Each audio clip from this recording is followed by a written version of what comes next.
So why am I talking about it? So the thing is, the Euroclydon, biblically infamous, rarely spoken of in modern meteorology, isn't just a poetic name for storm. It's a code word buried deep within ancient naval lore, Vatican weather records, and classified NATO simulations. And now, for the first time in centuries, it is rumored to be a reawakening and targeting the Caribbean. I don't know how many of you saw the latest hurricane forecast for the Caribbean. It talks about a really, really bad one this year. It's been mentioned in various newspapers. You need to take a look at it. I have a video with it I talked about where the Caribbean is above average, and in all of the zones where hurricanes hit for this season, the Caribbean has the highest percentage of getting some of the worst storms ever. So stick around. So let's rewind a little. In classical texts, the Euroclydon was described as a tempestuous wind, the very one that shipwrecked the Apostle Paul on Malta. But what they didn't tell you is that this wasn't an ordinary storm.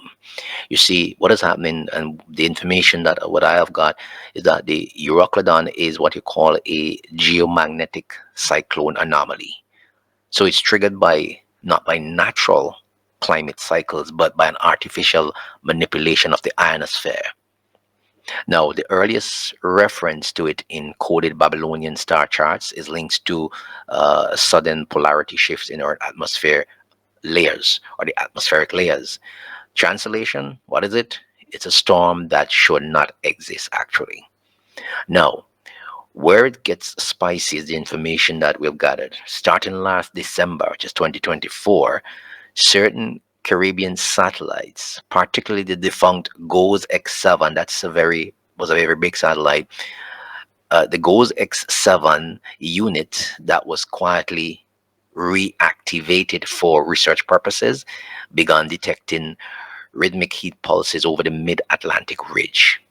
Now, these pulses correspond with what's known in classified National Oceanic Atmospheric Association files as the E pattern. What is that? It's a sequence that precedes a Euroclydon event. So they've been noticing this pattern in the mid Atlantic ridge. And you're talking about between the Caribbean and Africa, that mid Atlantic ridge. All right.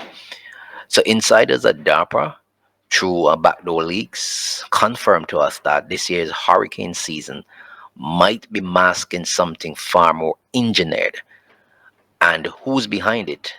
Well, that's another thing for up for discussion. I'm going to try and share with you who's actually behind this issue that we're going to experience or could experience in this hurricane season. Let me see if I can get that in for you right now.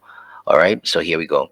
So actually, who is behind it? Insiders tell me. Project Vertex Lens, which is a shadow weather program allegedly housed in an old U.S. Navy facility off Puerto Rico, on that island. Supposedly disbanded after Hurricane Maria, but new acoustics signatures suggest otherwise. Then the other suspect is the EU Black Wind Initiative, which is an experimental climate rebalancing scheme pushed by the European defense contractors intending to displace tropical storm parts towards less populated waters. And of course, the Caribbean is the unfortunate side effect of that. Now, the other suspect is the Lucent Circle. That's a group of rogue climate technologists who believe unleashing the Euroclydon will cleanse the Earth's electromagnetic field of psychic toxicity accumulated from mass digital interference, they're saying. Yes, that's the real doctrine. It's a doctrine for them. But I'm just giving you insights as to who might be behind this one. All right? So pay attention as I continue. What's terrifying is that the Euroclydon doesn't behave like a normal hurricane. And we've seen some weird things happening in the last hurricane, especially Beryl, where it intensified over the 48 hours from tropical wave all the way to Cat 5 and then to Cat 4 before it made destruction between Grenada and St. Vincent. So this is not a normal hurricane. It doesn't just spin, it oscillates. So the wind moves in what you call a fractal pattern. pattern. So it's gonna cause bizarre atmospheric phenomenon. So like you might see birds flying backwards. You know, in hurricanes you see birds moving away. You know something is gonna happen. So you see this time around you could see birds flying backwards, and tides that shift against the moon's pull, because tides actually, shift when the moon is full. So you're gonna see a tide that shift against the moon's pull. It's not going in direction. An entire cloud that vanish in mid skies. All right. And when it makes landfall, it doesn't just destroy, it resets everything in its path. So what we gathered was that a preliminary path shows potential interaction with the Leeward Islands, possibly redirecting towards Hispaniola or eastern Cuba. But the real question here isn't where, but it is why now they want to do that. Of course, Cuba has been a long-standing problem for you know who. Hispaniola is not such a problem, but because Haiti is adjoined to it, and there's so much problems with Haiti, and it seems that they can't put a handle on Haiti. This is why you're seeing Hispaniola or Eastern Cuba. So these are two significant things you need to bear in mind. And some people just believe that the information they're getting is just a signal, and it can't be more than that.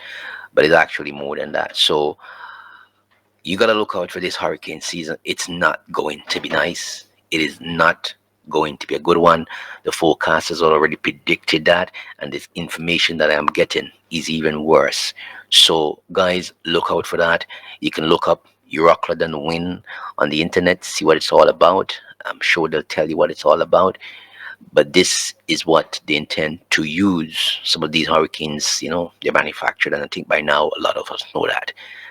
So remember to like, share, and subscribe to the channel.